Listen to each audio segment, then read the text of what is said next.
السلام عليكم ورحمة الله وبركاته এদিকে আওয়াজ দেন খালি বু বু বু করে এই আওয়াজ দেন আলহামদুলিল্লাহ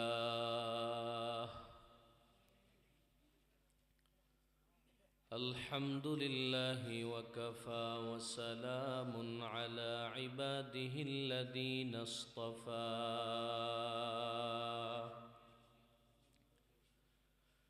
أما بعد فأعوذ بالله من الشيطان الرجيم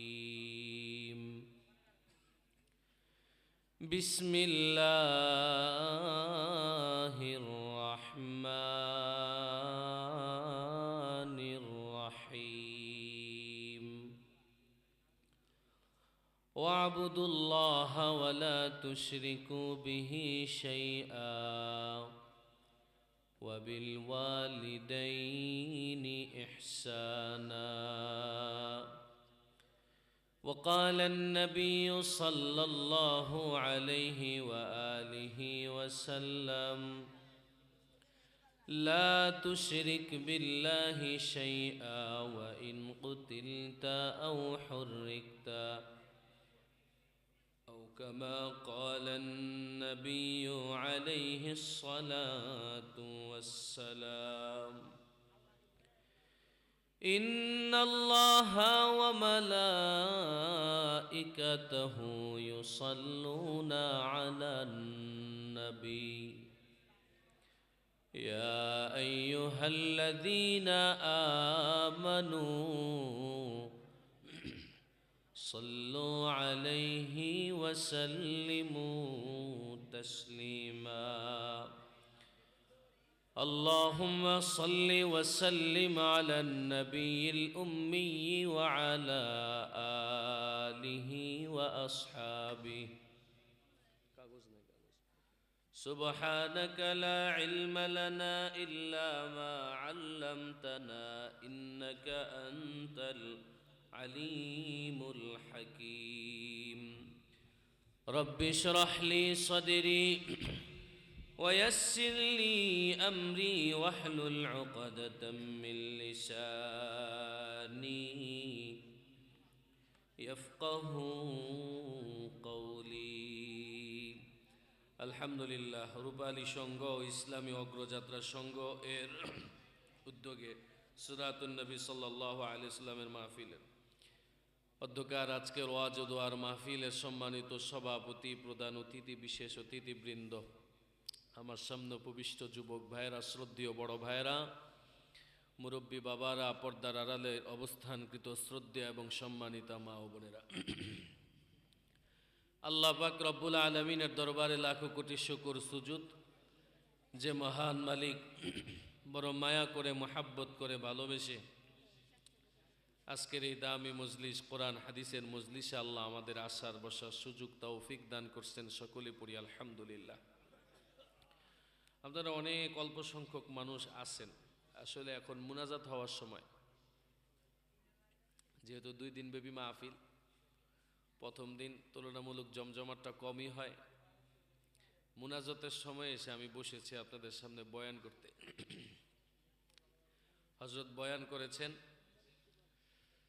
আসলে যান্ত্রিক কিছু ত্রুটির কারণে সমস্যার কারণে আমার আপনাদের সামনে উপস্থিত হতে আজকে দেরি হয়ে গেছে আমি এই বছরের মৌসুমে সবচেয়ে কম মানুষ নিয়ে আজকে বয়ানে বসছি তবে মানুষ বেশি আর কম হওয়া এটা কবুলিয়তের শর্ত নয় 5 জন মানুষকেও যদি আল্লাহ কবুল করে কোরআন হাদিসের ময়দানে আর তাদের দিলে যদি কথা লেগে যায় আল্লাহ এই মাহফিলকে আমাদের নাজাতের জরিয়া হিসাবে কবুল করবে সকলে বলেন ঠিক না বেটি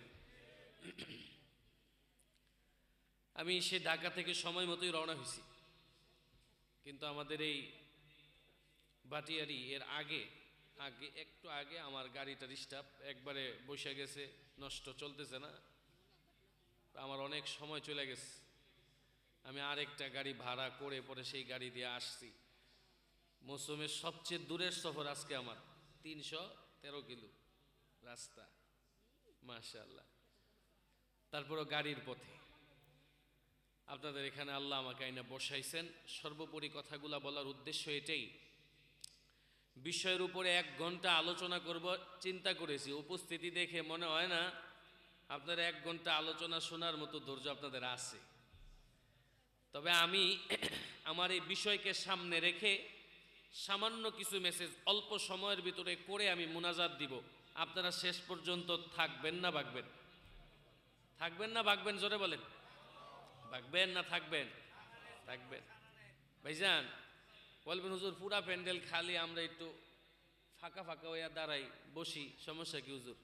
কিন্তু এটা মাহফিলের পরিবেশ না। হোক 5 জন, হোক 10 জন, হোক 15 জন, হোক 50 জন, হোক 100 জন, এই সামনে এইভাবে খালি জায়গা রেখা বয়ান করলে বয়ান হবে না।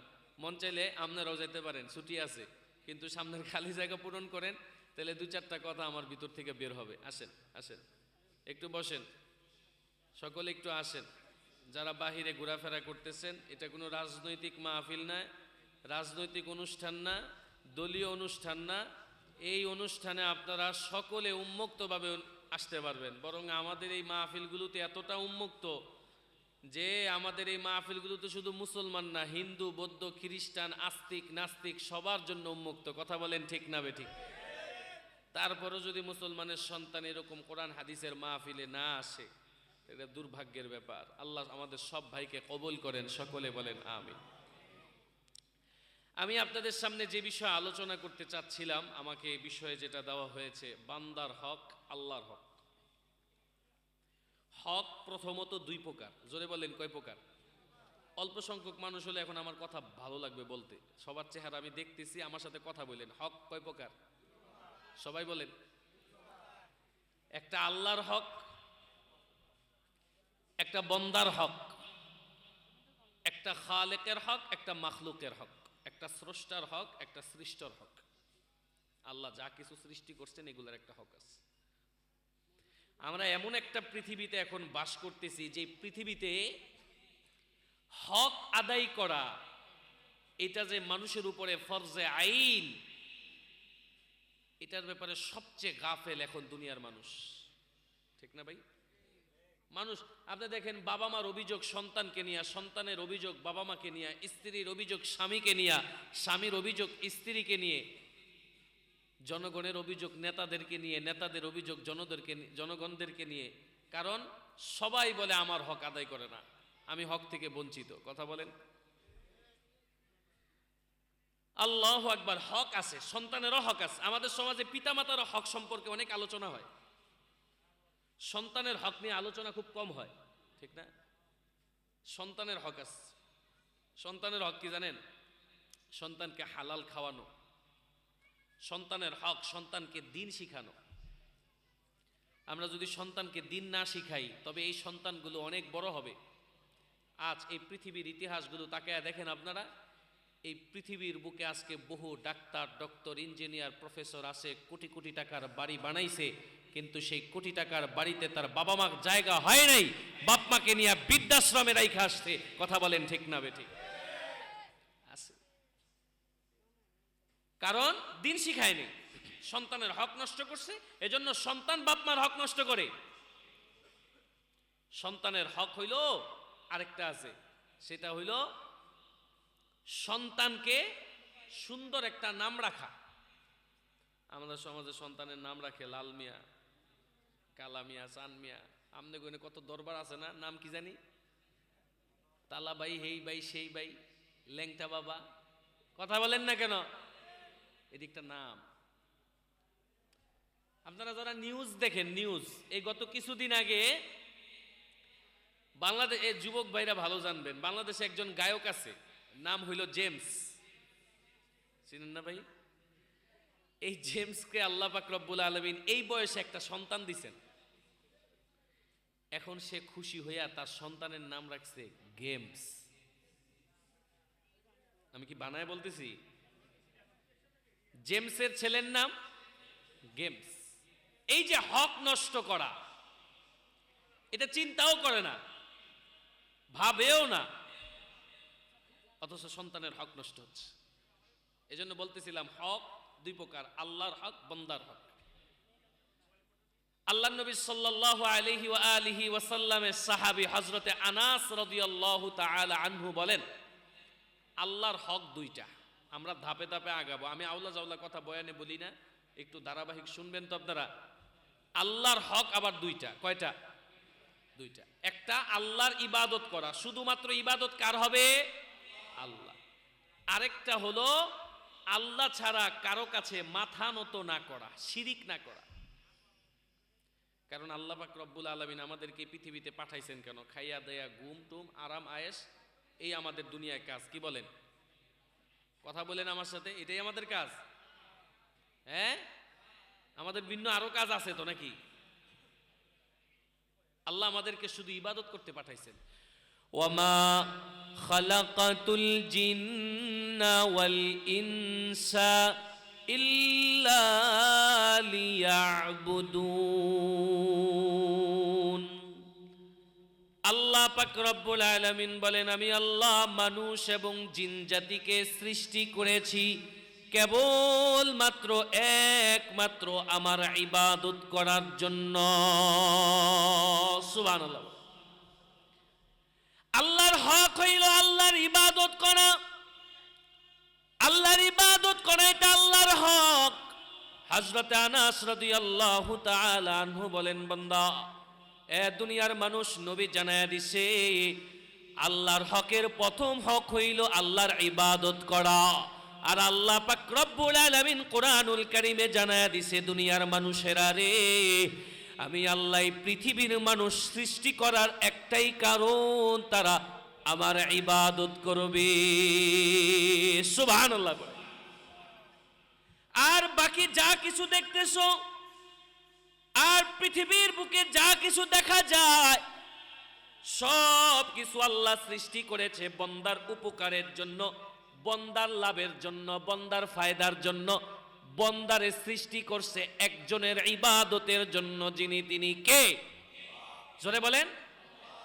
আল্লাহ আসমান বানাইছে তোমার জন্য, জমিন বানাইছে তোমার জন্য, পাহাড় পর্বত বানাইছে তোমার উপকারের জন্য, তোমার খেদমতের জন্য। সূরা বাকারা আল্লাহ বলেন, আল্লাযী জাআলা লাকুমুল আরদা ফিরাশা ওয়াস সামাআ বিনাআ। আল্লাহ পাক রব্বুল আলামিন বলেন, আমি আল্লাহ আসমানকে বানায়া দিছি তোমাদের জন্য ছাদ স্বরূপ, জমিনকে বানায়া দিছি বিছানা স্বরূপ। সুবহানাল্লাহ বলেন। এই টাকায় দেখেন, এই খুঁটিটা দাঁড় করে রাখতে, এই প্যান্ডেলটা দাঁড় করে রাখতে কতগুলো খুঁটির প্রয়োজন। আল্লাহ বলে, বান্দা, বিনা খুঁটিতে আমি আল্লাহ আসমান দাঁড় করে রাখছি, জমিনকে আমি আল্লাহ তোমাদের জন্য বিছানা বানায়া দিছি। তার মানে আসমান তোমার গোলাম, জমিন তোমার খেদমত করে, পাহাড় পর্বত তোমার জন্য, নদী নালা তোমার জন্য, গাছপালা তোমার জন্য, সবকিছু তোমার জন্য। আওয়াজ করে জবান খুলে বলবেন, আমারে আপনারে সৃষ্টি করেছেন একজনের ইবাদত করার জন্য, যিনি তিনি কে? আমারে আপনারে বানাইছে শুধু আল্লাহর ইবাদত করতে, আর বাকি সব কিছু আমাদের উপকার করে। অনেকে মনে মনে করে বুঝলো, সব যদি খালি উপকারই করে, তা মশাই আবার কি উপকারটা করে? কথা কয় না? মশাই উপকার করে? মশাই শুধু কামড় দেয় মিয়া। কত কিছুদিন আগে বাইরে হয়েছে, মশাই কামড় দিলে ডেঙ্গু হয়ে মানুষ মারাও যায়। তো মশাই তো শুধু অপকার করে, অপকার করে, উপকার করে না। এ যুবক ভাই, বৃদ্ধ বাবা, এই পৃথিবী, আমি একটা বলার সুযোগ নেই, একটা বলি। এই পৃথিবীর বুকে আজকে মশা আছে দেখাই তো মশারির কারখানাও আছে, নাকি বলেন? মশা আছে দেখেই তো কয়েলের কারখানা আছে। আর এই কয়েলের কারখানা, মশারির কারখানায় কাজ কইরা বহু যুবক তার পরিবার চালাইতেছে। কথা বলেন ঠিক না বেঠিক? তার মানে সবকিছু রব বানাইছে আমার আপনার খেদমতের জন্য, আমারে বানাইছে আল্লাহর গোলামি করার জন্য। প্রশ্ন হয়ে যায়, আল্লাহ পাক রব্বুল আলামিন যদি আমাকে আপনাকে আল্লাহর ইবাদত করার জন্যই বানায়া থাকে, দুনিয়াতে আইসা আমরা দেখতেছি বয়স যত বাড়ে ব্যস্ততাও তত বাড়ে না কমে? কথা কয় না? দুনিয়ার ব্যস্ততা দিন দিন বাড়ে না? তাহলে আল্লাহ দুনিয়াতে পাঠাইয়া সংসার দিল, ব্যবসা দিল, বাণিজ্য দিল, কত কর্ম দিল, আবার আল্লাহ বলে সব বাদ, শুধু ইবাদত করো। দুইটা সংঘর্ষ লেগে গেল না, দুইটা প্যাচ লেগে গেল। আমি আল্লাহর ইবাদত করব না, আমার দুনিয়াবি কাজ করব। আবার বুঝেন, আবার শুনেন, আল্লাহর ইবাদত করব না দুনিয়াবি কাজ করব। সংক্ষেপ জবাব বলার লম্বা সময় সুযোগ নেই, সংক্ষেপ করে আমি বলি, আপনার প্রতিটা কাজ রব্বুল আলামিন ইবাদত হিসাবে কবুল করবে। রাতের বেলা ঘুমাইবেন, সেটাও হবে ইবাদত। খেত খামারে কাজ করবেন, সেটাও হবে ইবাদত। আপনি যেই কোনো কাজই করেন না কেন, আপনার প্রতিটা কাজ ইবাদত হিসাবে কবুল হয়ে যাবে। প্রতিটা কাজকে আল্লাহ পাক রব্বুল আলামিন নেকি হিসাবে ভরপুর করে দিবে। যদি আপনার প্রতিটা কাজের আগে দুইটা জিনিস মুকদ্দম থাকে, দুইটা জিনিস সামনে পাওয়া যায়, একটা হলো আল্লাহর হুকুম, আর দুই নাম্বার হলো রসুলের তরিকা। যেই কাজের মধ্যে আল্লাহর হুকুম থাকবে, যেই কাজে রসুলের তরিকা থাকবে, ওই কাজটা ইবাদত হবে।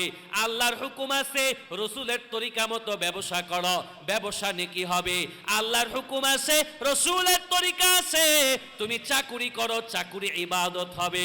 আল্লাহর হুকুম আছে, রসুলের তরিকা মতো যদি তুমি খেত খামারে কাজ করো, সেটাও ইবাদত আছে।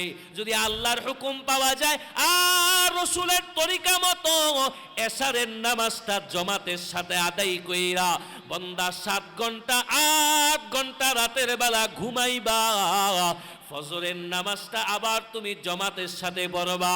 নবী বলেন সারা রাত ঘুমাইবার পরেও আল্লাহ তোমার আমল নামায় পুরা রাত নামাজ পড়ার সওয়াব দান করবে। সুবহানাল্লাহ বলেন। তাহলে আমার কথা ছোটখাটো ভাবে আপনারা বুঝতেছেন নি? আপনার প্রতিটা কাজ ইবাদত হবে যদি আল্লাহর হুকুম থাকে, রসুলের তরিকা থাকে। আপনি রাজনীতি করেন, আমার আগের হুজুর আমাদের হারুন ইজাজ সাহেব হুজুর চমৎকার কথা বলছেন না হুজুর? আমি না আপনাদের এই অঞ্চলে এই প্রথম, আল্লাহ তো আমার প্রতিদিন সারা দেশ ঘুরায়, তো আপনাদের সাতকানি আল্লাহ প্রথম ঢুকাইছে। এর লেগে মনে হয় আমার চিনেও না, আমার দেখে পছন্দ হয়েছে না, বক্তা পছন্দ হয়েছে না, বোটা সোটা না, বক্তা গান টান গায়ে সেটা টিয়ার নিয়ে পিছন দিকে পড়বেও না।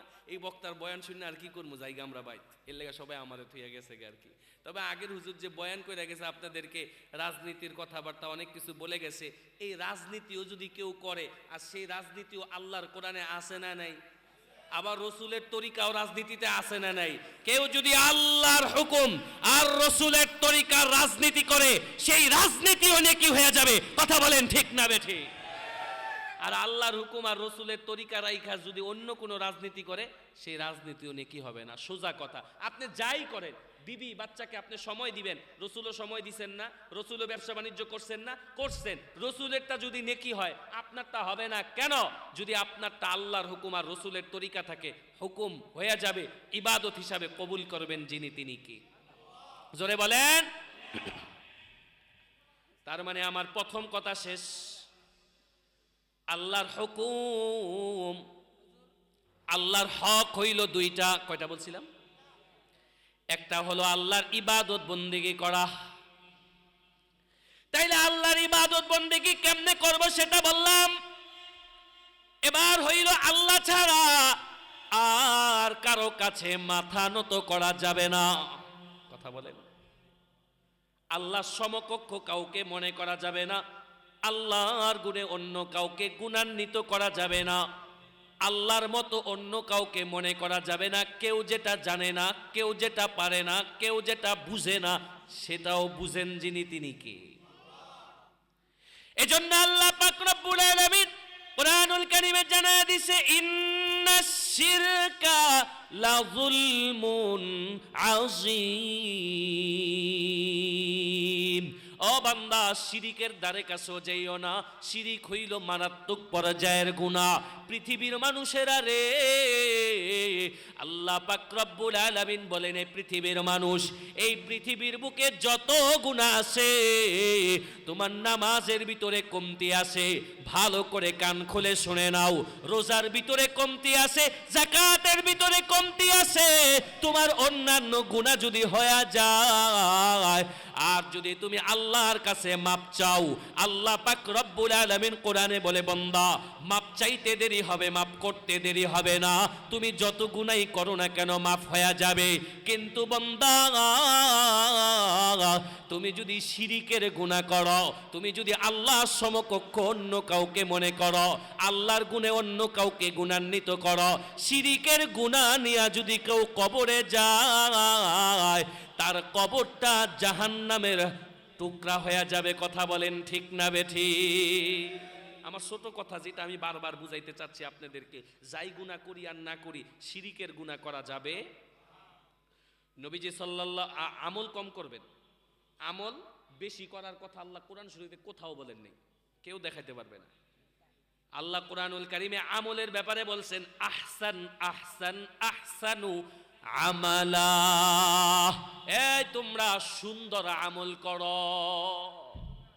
দ্রুত দ্রুত দ্রুত করে নামাজ পড়া পড়া খালি 2 রাকাত, খালি 2 রাকাত, খালি 2 রাকাত, ওইটার দরকার নাই। 2 রাকাত পড়ো তো রুকুকে রুকুর মতো করো। 2 রাকাত নামাজ পড়ো তো সেজদাকে সেজদার মতো সেজদা দাও। কারণ আল্লাহ বেশি বলেন নাই, আল্লাহ বলছেন আহসান, ভালো আমল করো। কথা বলেন। নবীও আমাদেরকে জানায়া দিছে, বান্দারে, উম্মত রে, অল্প আমল হাসরের ময়দানে তোমার নাজাতের জন্য যথেষ্ট হয়ে যাবে। এ বান্দা, তুমি শিরিকের দ্বারে কাছে যাইবা না। তোমার আমলের ভিতরে যদি শিরিক না থাকে, কোরআনুল কারীমে আয়াত আছে, লা ইন আশরাকতা লা ইয়াহবাতান্না আমালুকা ওয়া লা তাকুনান্না মিনাল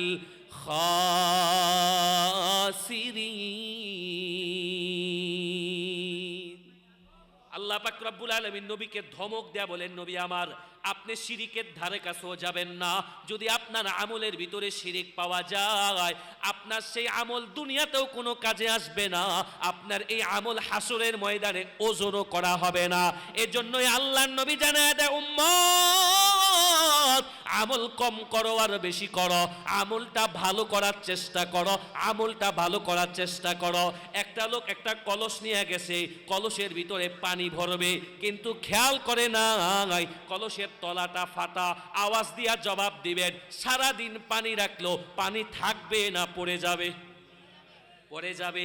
আরেকটা লোক একবারে শেষ বেলায় গেছে, কিন্তু কলসটা ভালো করে চেক কইরা যাইয়া পানি রাখছে।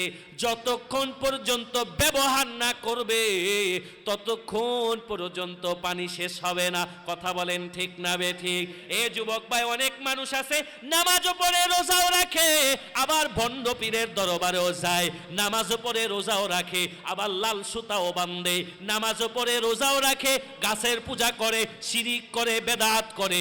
অনেক মানুষ আছে, এই ধরনের আমল নিয়ে খোদার জান্নাতে যাওয়া যাবে না। যুবক ভাই, বৃদ্ধ বাবা, আল্লাহর নবী বলে, আখলিস দীনাকা ইয়াকফিকাল আমালুল কলিল। অল্প আমল তোমার নাজাতের জন্য যথেষ্ট হয়ে যাবে, যদি আমলটা ইখলাসের সাথে হয়। এই ইখলাসওয়ালা আমল হাসরের ময়দানে তোমার নাজাতের জন্য যথেষ্ট হয়ে যাবে। চিৎকার করে বলেন সুবহানাল্লাহ। কথা কি বুঝতেছেন আমার? বিরক্ত হচ্ছেন আপনারা? আর একটু চলবে ভাই? আল্লাহর হক তেলে কি?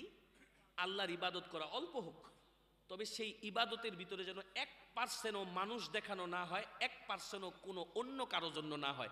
আল্লাহ পাক এই ব্যাপারে বড় কৃপণ। হুজুর, আল্লাহ আপনি কৃপণ কোন? আল্লাহ কোরআনে কইছে আল্লাহ ধনী আর বাকি সব ফকির। আমি বলছি এই বিষয়ে শিরিকের ব্যাপারে কেউ যদি বলে, কেউ যদি ইবাদতের ব্যাপারে বলে 99% আল্লাহর জন্য করলাম, 1% লোক দেখানোর জন্য করলাম, আল্লাহ কি কয়? তোর 99% তুই লয়ে যা, এটা আমার চলবে না। চলবে? তুই 100% আমার জন্য করবি, সেই আমল অল্প হোক। আর ছোট হোক, সেই আমল নাজাতের জন্য যথেষ্ট হয়ে যাবে। কথা বলেন ঠিক না বেটা? এজন্য আল্লাহ পাক রব্বুল আলামিন বলে, বান্দা শিরিকের দ্বারে কাছেও যাইবা না। নামাজে পড়ো নাই, রোজা রাখো নাই, পর্দা করো নাই, গুনাহ গুনাহ গুনাহ, এই গুনাহগুলো কবিরা গুনাহ।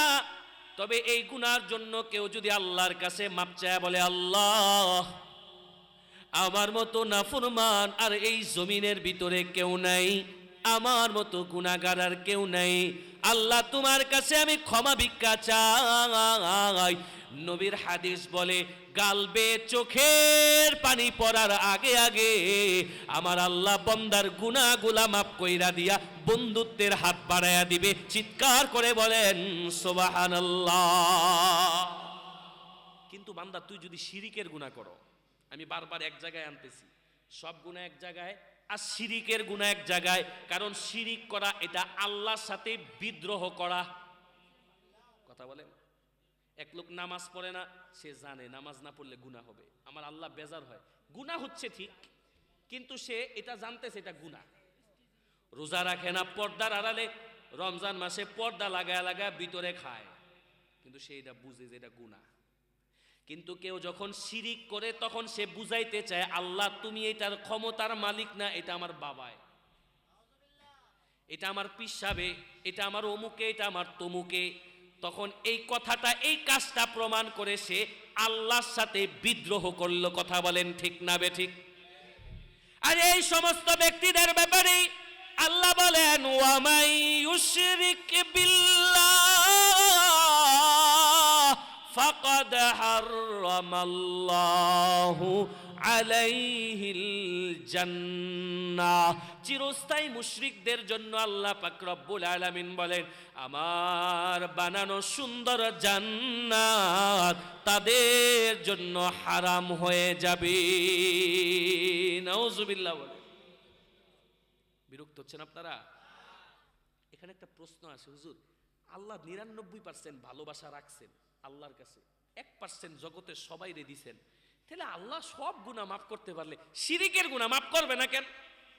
এটা আল্লাহর কেমন হক যে এই গুনাহটা আল্লাহ মাফ করতে পারবো না, আল্লাহ সব মাফ করে দেয়? অন্য অন্য গুনার ব্যাপারে আল্লাহ বলছে মাপ চাইলো মাপ, মাপ না চাইলো আমি যদি চাই মাপ। সুবহানাল্লাহ। আল্লাহ যদি চায় মাপ চাওয়াও লাগবে না, এমনি মাপ। কিন্তু শিরিকের ব্যাপারে আল্লাহ এত শক্ত কেন?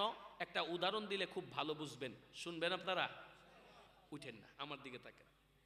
একবার বিবাহ শাদী করছে, তো বিবাহ শাদী করলে বিবির সাথে মাঝে মধ্যে মনমালিন্যতা হয় না নাকি? আপনাকে সাতকানিয়া হয় না? হয়? আচ্ছা, মাশাআল্লাহ। আমাদের অঞ্চলেও হয়, ঢাকা শহর তো আমরা তো সেরা। তো যাই হোক, বিবির সাথে অনেকে মনে করে আমি খাওয়াই আমি পড়াই, হুজুর বউ আবার আমার উপরে কথা কয় কা? অনেকের মন মানসিকতা এমন। আরে মিয়া, আপনি যদি এই চিন্তা কোনো সময় মাথায় সেট করে তারপরে সংসার করেন যে বউয়ের সাথে জীবন আমার মন মালিন্যতা হবে না, কথা কাটাকাটি হবে না, তাহলে দেখবেন প্রতিদিনে আপনার ঘরে ঘূর্ণিঝড় হবে। কথা বলেন। আর যদি আপনি এটা সেট করতে পারেন, আরে রাসূল কারীম সাল্লাল্লাহু আলাইহি সাল্লামের বিবির সাথে মন মালিন্যতা হইছে, সাহাবায়ে কেরাম আজমাইনদেরও হইছে, আমি আর তুমি ক্যাঠা, আমারও মাঝে মধ্যে হতে পারে, তাহলে দেখবেন ঘরটা শান্তির সংসার হয়ে যাবে। কথা বলেন ঠিক না বেঠিক? তো বেটা একটা বিয়া করছে, বিয়া একটা কইরা ঢাকা শহরে থাকে। তো এবার ঢাকা শহর থেকে সকালবেলা মনে করেন আমগো ঢাকা শহরে কিছু মানুষ আছে, জানি না আপনাদের অঞ্চলে আছে কিনা, সুন্দর কইরা জুতা টুতা লাগায়া একবারে ফজরের সময় গেঞ্জি টেঞ্জি লাগায়া পার্কে যায় ব্যায়াম করতে, কিন্তু মসজিদে যায় না। আছে না? মসজিদে যায় না। ও চাচা পার্কে গেল লিগা? কয় ব্যায়াম করতে। কেন? কয় ডাক্তার কইছে ব্যায়াম করতে। তো মসজিদে যে গেলেন না? কয় ডাক্তার তো এটা কইছে না। বুঝেন নাই? তো এবার ব্যায়াম টিয়াম কইরা সেটা সন্ধ্যা সকালবেলা বাসার দিকে যখন যাবে, তাকায় দেখে আজকে বাজারে, আমার কথার দিকে খেয়াল করেন, আমি বয়ানে আউল ফাউল কথা কই না, এই বলার পিছনে একটা উদ্দেশ্য আছে, আমার কথার দিকে খেয়াল করেন। বাইর যাওয়ার সময় দেখে এলাকার সবচেয়ে বড় গরুটারে আজকে জবাই করছে।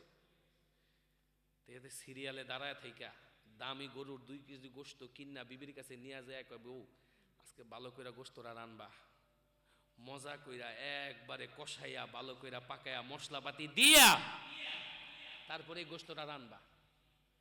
আচ্ছা ঠিক আছে। হ্যাঁ, তো অফিসে গেছে গা, সন্ধ্যার সময় যখন অফিস থেকে আইসে গোশত এবার খাইতে যাবে, যায়া দেখে বাপরে বাপ গোশতের ভিতরে এত পরিমাণ পানি দিছে, গোশত আর খুঁজা পাওয়া যায় না।